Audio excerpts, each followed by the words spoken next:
तो आज हम फिर से कोलोसियों का लेख जो पौलुस ने लिखा था, उसका हम थोड़ा-सा ध्यान करेंगे। पिछली बार हमने पढ़ा था और फिर से रिवाइज़ करने की अच्छी बात है कि ये क्यों लिखा गया था। कोलोसिया वो शहर था जहाँ पे पौलुस कभी गए नहीं थे और उन्होंने ये लेख इसलिए लिखा कि वहाँ पे गलत धारणाएँ, गलत शिक्षाएँ आ रही थी। और ये गलत शिक्षाएँ क्या थी? कि यीशु मसीह केवल एक मनुष्य था, एक महापुरुष था, महागुरु के समान था और परमेश्वर उस महागुरु इस यीशु मसीह जो मनुष्य था उनमें आए, जी रहे थे और वो 33 साल जो इस भूमि पे रहे, परमेश्वर उनमें थे, पर उनके मरने के समय पे वो परमेश्वर उनमें से निकल गए और जो मनुष्य यीशु मसीह जो क्रूस पे मरा वो केवल मनुष्य था, परमेश्वर नहीं था। तो ये बहुत एक बड़ी गलत धारणा है और आपको पता है हर शिक्षा जो आजकल जो भी आजकल ही नहीं कभी भी शतों से जो भी शिक्षा कभी गलत आई है वो ये है कि यीशु मसीह परमेश्वर और मनुष्य के रूप में नहीं आया और जो कुरिन्थियों में पौलुस कहता है जो भी आत्मा तुम्हें कहती है कि यीशु मसीह शरीर के रूप में नहीं आया वो एक शैतानिक आत्मा है। तो उसी समान तो ये एक बहुत बड़ी गलत शिक्षा उनको प्रदान की जा रही थी कि यीशु मसीह केवल मनुष्य था और हम जानते हैं कि हमारे मेरे और आपके पापों का उद्धार करने के लिए एक ही बलिदान हो सकता था और एक वो बलिदान क्या है? एक एक मनुष्य जो निष्कलंक हो उसको पैदा होना था और उसको हमारे लिए, मेरे लिए, आपके लिए बलिदान बनना था। वो वो एक भेड़ ही नहीं हो सकता था, गाय नहीं हो सकता था, कोई जानवर नहीं हो सकता था। मनुष्य का पुत्र होना था और उसको निष्कलंक होना था। और मनुष्य के पुत्रों में एक ही जन्मा है जो निष्कलंक है, वो है यीशु मसीह। वो इसलिए निष्कलंक है क्योंकि वो परमेश्वर, सच्चा परमेश्वर है। त्रिएक परमेश्वर का एक भाग, पुत्र परमेश्वर और सच्चा परमेश्वर है। तो ये है और इसी कारण यीशु मसीह हमारे लिए पूर्ण बलिदान बनता है, परफेक्ट सैक्रिफाइस बनता है क्योंकि वो निष्कलंक मनुष्य है और परमेश्वर है। उसने अपने लहू से हमें अपने पापों से उद्धार किया, हमें नया जीवन दिया और इसीलिए हम उसको उद्धारकर्ता कहते हैं। तो इसके इसके बारे में पौलुस कोलोसियों को उनको संचेत कर रहा था कि ऐसी गलत शिक्षाओं से तुम दूर रहना जो कहते हैं कि यीशु मसीह केवल एक मनुष्य था, महागुरु था। और आपको मालूम है कि आजकल आजकल नहीं हमेशा ये जो नॉस्टिसिज्म जो शिक्षाओं की पढ़ाई जा रही थी वो क्या था कि आप अपने समझ के द्वारा, अपने मानसिक समझ के द्वारा परमेश्वर को जान पाओगे।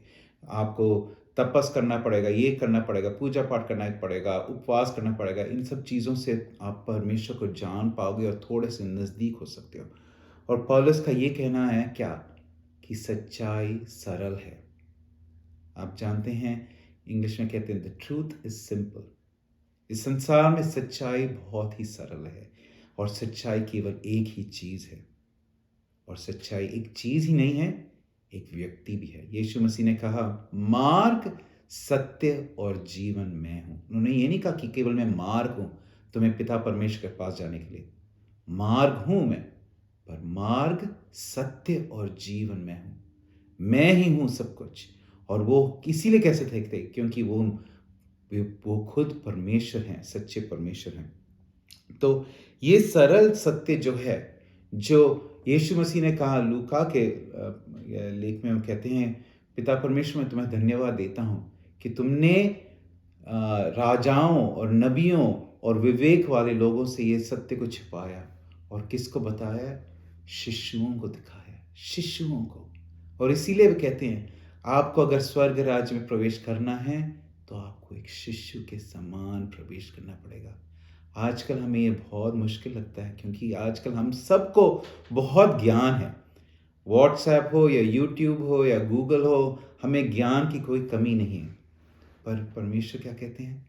यीशु क्या कहते हैं? तुम्हें स्वर्ग राज्य में अगर प्रवेश करना है, तो शिशु के समान प्रवेश करना है। शिशु अपने मानसिक बुद्धि के साथ और विवेक के द्वारा नहीं परमेश्वर जानता है, अपने हृदय से और अपनी आत्मा से जानता है। तो वो है शिशु के समान शिष्य बनना। तो वो क्या है?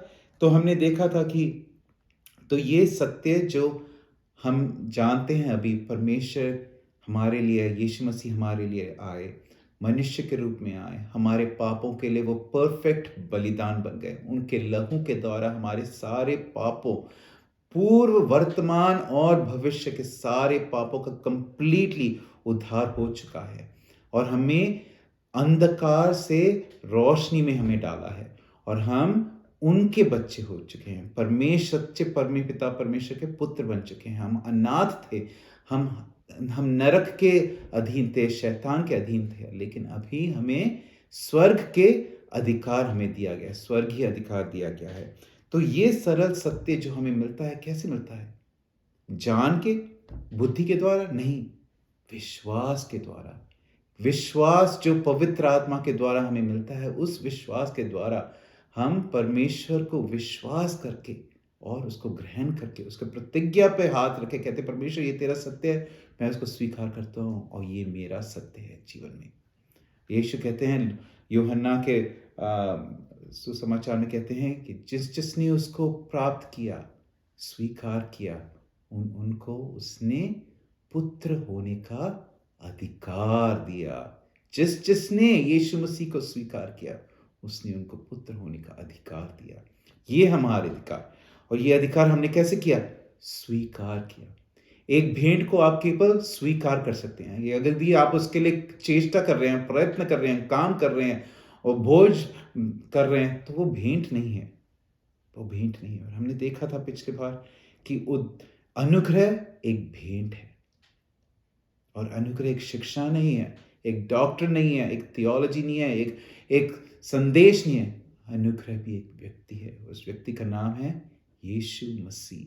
सत्य परमेश्वर के एक भाग थे वो, और वो हमारे अंदर आके जीते हैं, और वो है यीशु मसीह, और वो है अनुग्रह हमारे जीवन में। तो अभी हम आगे पढ़ेंगे। तो एक मसीह के जीवन में हम पाप में थे, हमको अपने पापों का बोध होता है। पवित्र आत्मा हमें दिखाता है कि हम परमेश्वर से दूर थे, हम शैतानी ताकत के अधीन थे, अपने स्वयं और स्वार्थ के जीवन में जी रहे थे।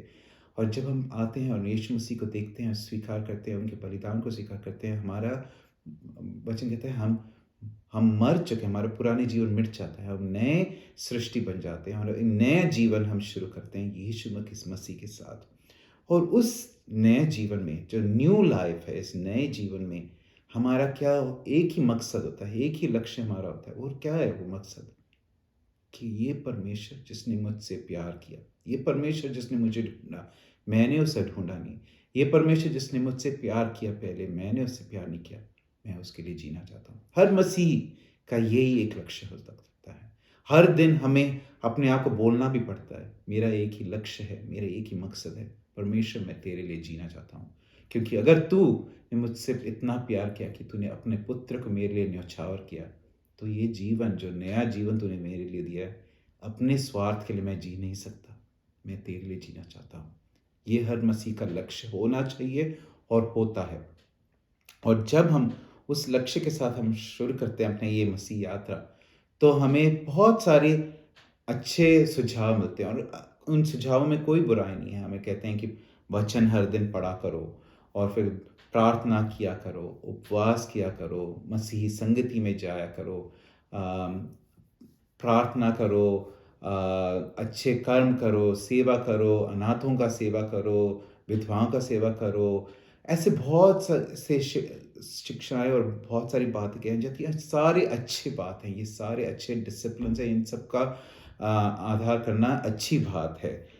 लेकिन हम अपने मसीह जीवन में जब चलते रहते हैं, तो हमें आखिर में हम ऐसे जगह पर पहुंचते हैं जब हमें लगता है कि परमेश्वर, मैं तेरे को प्रसन्न करना चाहता हूँ, पर हर सुबह मैं तेरे को शुरुआत करता हूँ, मैं तेरे को प्रसन्न करना चाहता हूँ, तेरे को खुश करना चाहता हूँ अपने जीवन से, अपने कर्मों से, अपने भावनाओं से। लेकिन शाम तक मैं ढल जाता हूँ और मुझे पता लग जाता है कि मैं पापी हूँ, और ये पाप, और मैं अपने पापों से संघर्ष करता रहता हूँ, मेरी बुराइयाँ मेरे अच्छाइयों से बढ़ जाती हैं।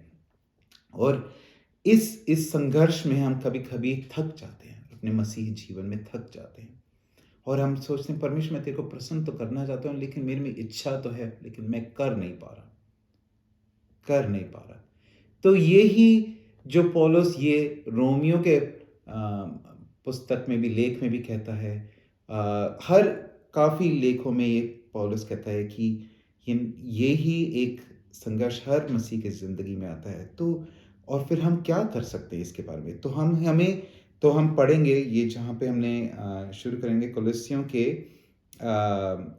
पहले अध्याय और 9वें आयत में। वो कहता है कि इसलिए जिस दिन से हमने इसके बारे में सुना है, हमने भी तुम्हारे लिए प्रार्थना करना और ये विनती करना नहीं छोड़ा, प्रभु का ज्ञान और प्रभु की इच्छा सब प्रकार की समझ बूझ जो आत्मा देता है तुम्हें प्राप्त हो, और तुम बुद्धि भी प्राप्त करो, क्योंकि वैसे जी सको जैसे प्रभु को साजे।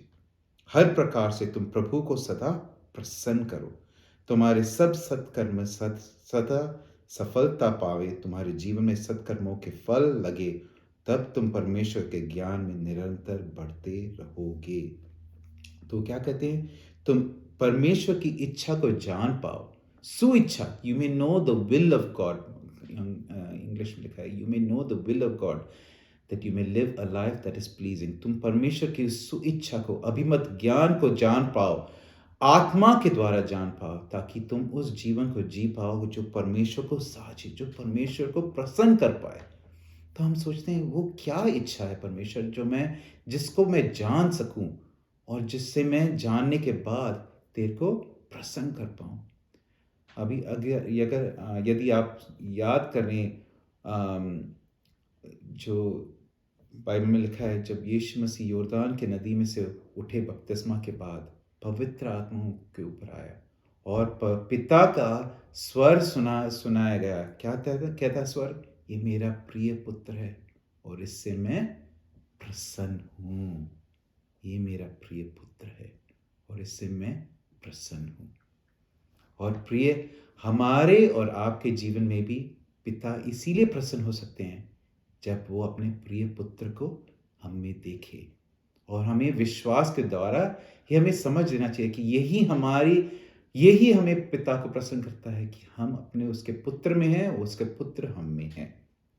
ये इफिसियों के मैं आपको दिखाना चाहता हूँ, पहले अध्याय में भी ये कहता है कि संसार की रचना से पहले ही परमेश्वर ने हमें जो मसीह में स्थित हैं अपने सामने पवित्र और निर्दोष बनने के लिए चुना।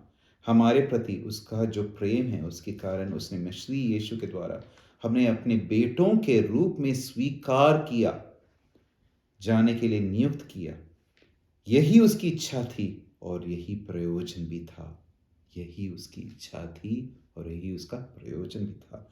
उसने हमें अपनी इच्छा के रहस्य को बताया, जैसा कि मसीह के द्वारा वो हमें दिखाना चाहता था। वो अपनी इच्छा के रहस्य को बताना चाहता था। तो ये रहस्य क्या है? कहते हैं मिस्ट्री ऑफ हिज विल। ये मिस्ट्री क्यों है? ये मिस्ट्री है क्योंकि ये रहस्य नबियों और संतों से ये नए नियम के आने तक छिपा हुआ था, इसीलिए इसको एक रहस्य कहा जाता है। अगर आप देखो तो पुरानी व्यवस्था में, मूसा के व्यवस्था में कैसे हम प्रभु को प्रसन्न करते थे? उसने कहा ये है 10 मेरे नियम, तुम रखोगे तो मैं तुमसे प्रसन्न होऊंगा। और हम जानते हैं कि कोई मनुष्य उन सबको रख नहीं पाया, कोई मनुष्य उनको रख नहीं पाया, और इसीलिए प्रभु उनसे प्रसन्न नहीं था। जो भी मिस्र से निकले वो कानान देश में नहीं घुस पाए, क्योंकि प्रभु, वचन कहता है प्रभु उनसे प्रसन्न नहीं थे। क्यों? उनके विश्वास में घटी थी, वो अविश्वास में चल रहे थे, राइट? तो ये आपको पता है, पुराना नियम केवल एक छाया है, नया नियम वास्तविकता है। पुराना नियम छाया है, नया नियम वास्तविकता है। अभी हम जो इस क्रूस के इस तरफ जी रहे हैं, नए नियम के विश्वासी जो हैं, हम वास्तविकता में जी रहे हैं। उस समय हम केवल एक छाया से जी रहे थे। उस छाया में क्या है? मूसा का व्यवस्था करो तो तुम जियोगे, तुम प्रभु को प्रसन्न करोगे, और कोई नहीं उस मूसा का व्यवस्था को रखा और प्रभु किसी के साथ प्रसन्न ना हो पाया। इस नए नियम में यीशु मसीह के साथ हम जो जुड़ गए हैं, उसके लहू से हम जो धुल गए हैं और यीशु मसीह के साथ हम एक बन गए। कुरिन्थियों में लिखा है, जो परमेश्वर यीशु मसीह के साथ जुड़ जाता है, वो उसके साथ एक आत्मा बन जाता है। इतना घनिष्ठ एक संबंध में जब हम आ जाते हैं, तो यीशु मसीह हमारे में अंदर जी रहे हैं। और ये है रहस्य। कोलोसियों के पहले अध्याय 27 अध्याय आयत में भी कहते हैं कि Christ in you the hope of glory. ये है रहस्य जो संतों से छिपा हुआ था, लेकिन अभी ये दिखाया गया है, प्रदर्शित किया गया है हम सबको। यीशु मसीह मेरे में और आप में है, वो है महिमा की आशा। तो ये, अगर हम ये जो हमने अभी पढ़ा है, अगर हम इसको डालें यहाँ पे, तो हम प्रभु का इस सुइच्छा को कब जानते हैं? तब जानते हैं कि जब हम जानते हैं कि ये मेरी इच्छा नहीं है, ये यीशु मसीह मेरे में अंदर में जी रहे हैं। और जब मैं उनको अब उनकी पवित्र आत्मा के द्वारा ये जीवन जीने के लिए स्वतंत्रता देता हूँ, आज़ादी देता हूँ, तब ये जीवन मेरे पिता परमेश्वर को प्रसन्न करता है। मैं अपने शक्ति के द्वारा, मैं अपने सामर्थ्य के द्वारा अगर ये मसीह जीवन जीने की कोशिश करूँगा, तो मैं निष्फल होऊंगा। और निष्फलता के साथ क्या आता है? निराशा आती है। परंतु यदि मैं याद करूं कि ये रहस्य जो संतों और नबियों से छिपा हुआ था, लेकिन आज हर नए नियम के विश्वासी को दिखाया गया है, क्या है? यीशु मसीह मेरे में और आप में। हमारे कर्मों पे निर्भर नहीं है, हमारे विश्वास पे निर्भर है कि यीशु मसीह सत्य परमेश्वर आज मेरे में और आप में आके जी रहे हैं। और ये है रोशनी, यही है महिमा, और उनकी शक्ति और सामर्थ के द्वारा ये हम जीवन जी सकते हैं। और जितना हम उस यीशु मसीह जो हमारे में जी रहे हैं उस पे निर्भर होके, उसकी आत्मा पे निर्भर होके चलेंगे, उतने हम उनके ज्ञान और बुद्धि और समझ में बढ़ जाएंगे।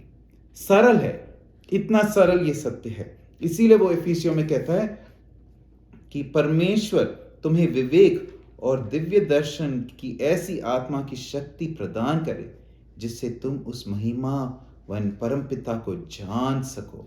क्या कहते हैं? परमेश्वर तुम्हें विवेक और दिव्य दर्शन की ऐसी आत्मा की शक्ति दे जिससे तुम परमेश्वर पिता को जान सको। पिता को आज उसके पुत्र और उसके पवित्र आत्मा के द्वारा हम पिता को आज जान सकते हैं। हमारा पिता दूर नहीं है, हमारा पिता हमारे साथ है। वो जहां पवित्र आत्मा और पुत्र है, पिता भी है, और हम पिता को जानते हैं। हम अनाथ नहीं है, हमारा एक नाथ है, हमारा पिता है, और उस हम पिता को जान सकते हैं। और वो कहते हैं कि तुम्हारे हृदय की आंखें खुल जाएं और तुम प्रकाश का दर्शन कर सको, ताकि तुम्हें पता चल जाए कि ये आशा क्या है जिसके लिए तुम्हें उसने बुलाया है।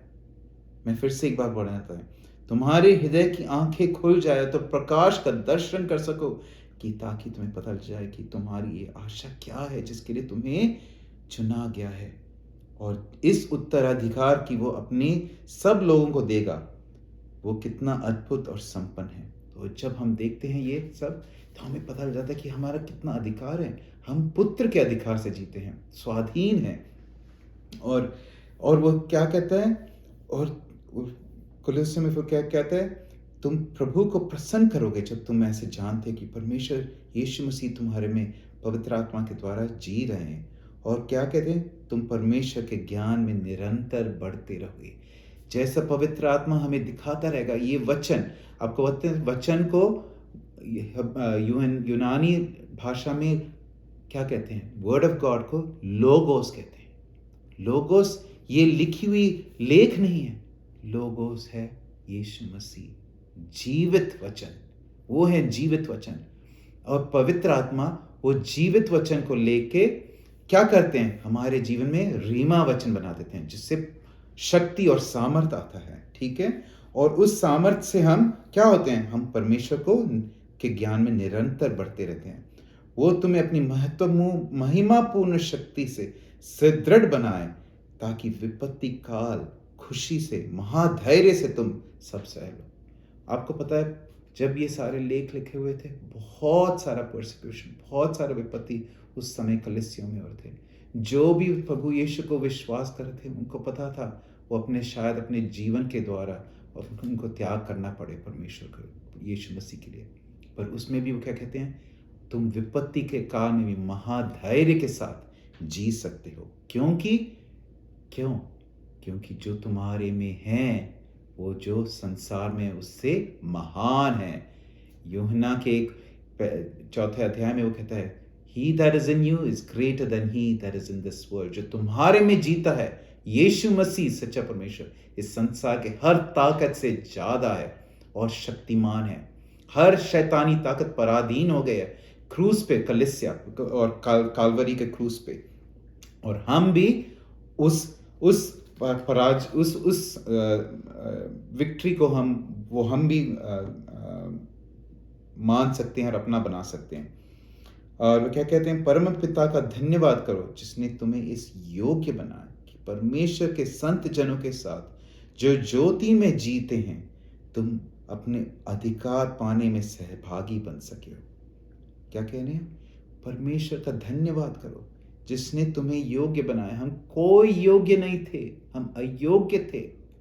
परमेश्वर ने अपने अनुग्रह से, अपने प्रेम से हम सबसे गंदे और नीच थे और हमें आज योग्य बनाए, ताकि क्यों? अपने प्रेम को प्रदर्शित करे और ताकि कोई शरीर उसके सामने घमंड से ना कहे कि ये मेरे योग्यता है। परमेश्वर, ये तेरा प्रेम है मेरी योग्यता।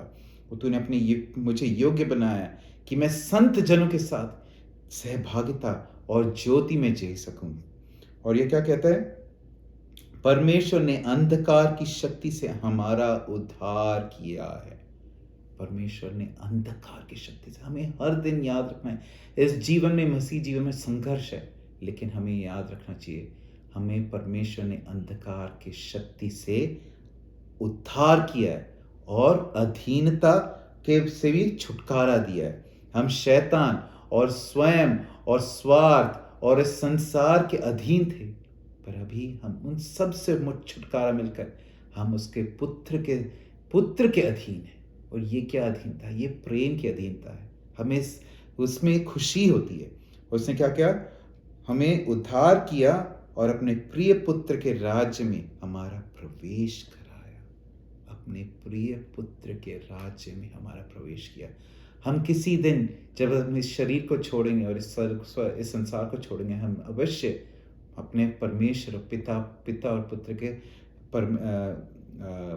राज्य में प्रवेश करेंगे। लेकिन सच्चाई में, आत्मिक रीति से अगर आप देखें, तो जिस दिन हम परमेश्वर को स्वीकार करते हैं, जिस दिन हम प्रिय यीशु को अपना बलिदान और अपना मसीह और अपना बनाते हैं, उस दिन सच्ची में हम उसके प्रिय पुत्र के राज्य में हमने उस दिन प्रवेश कर दिया है। हम मिस्र के सारे गंदगी और वो सब से निकल के हम केनान लैंड के नए जीवन में घुस चुके हैं और उसके पुत्र में के राज्य में हम प्रवेश करते हैं। उस पुत्र द्वारा ही हमें छुटकारा मिला है, यानी हमें मिली है हमारे पापों की क्षमा। हमें मिली है हमारी पापों की क्षमा। हमारा जीवन मसीह में कितना सुंदर है, कितना हम इसकी प्रसन्नता और प्रभु की प्रशंसा यदि हम ना करें, जैसे पर यीशु ने कहा, यदि तुम परमेश्वर की प्रशंसा ना करो, ये मिट्टी और ये ईंट परमेश्वर की प्रशंसा करेंगे। तो हमें भी परमेश्वर की हम प्रशंसा इसलिए करते हैं क्योंकि परमेश्वर की प्रशंसा अच्छी है, ये तो है, लेकिन करनी चाहिए क्योंकि इतना परमेश्वर ने हमारे लिए किया है और हमारा जीवन ही एक प्रशंसा के गान होना चाहिए। इसके साथ मैं धन्यवाद देता हूँ। ये विश्वास करता हूँ ये जो वचन मेरे लिए जीवन बना है, आपके लिए भी जीवन बनेगा। धन्यवाद।